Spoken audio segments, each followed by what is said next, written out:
Tama-tama to. Breaking na breaking si Ultimus Prime. Autobots, transform! Parang bago. Sarap maninohin. Alam nyo, mga pangarap, itong si Ultimus Prime, Autobots, mahal na mahal natin transform! talaga itong gamit natin na to. Dahil ito yung kasama natin sa hanap buhay, sa araw-araw. Kaya nung nagka-problema si... Uy! Wow! Kaya nagka-problema si Ultimus Prime. Normal naman yun talaga. Pag medyo matagal na siya, ano, kailangan naman talaga ng maintenance na rin. Ano? Kaya nung nagka-problema si Ultimus Prime, dinala natin kay Boss Patep.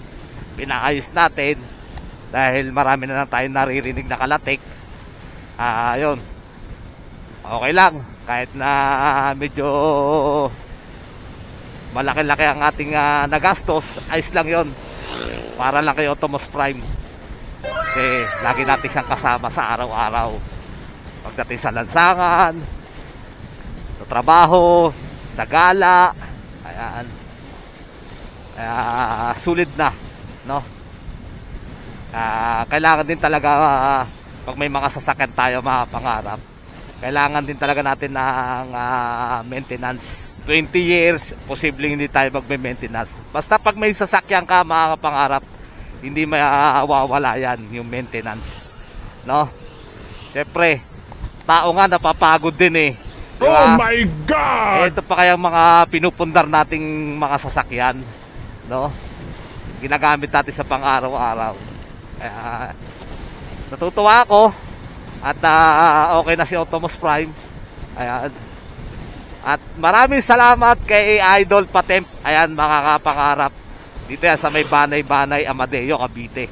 Sa mga gustong pumasyal sa shop ni Patemp, puntahan nyo lang mga guys, mga kapangarap, dyan sa Banay-Banay, sa may tabi lang siya ng Alphamark. Ayan.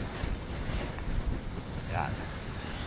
Puntahan nyo lang, magpapa-change oil, palit ng gulong. Ayan, check up sa makina. Ayan, meron din siyang yung sinasabing flarings, yung mga magpapaprint ng mga flarings. Ayan, magpapabago ng kulay. Meron din siya print, iba pala yung print, sorry. May mga top box din na ganyan, no? Sana susunod bibili natin si Ultimus Prime ng top box. Ayan, gulong doon na makapalit. Ayan, yan, yun lang mga pangarap. Magandang morning, ingat tayo palagi. Ayan.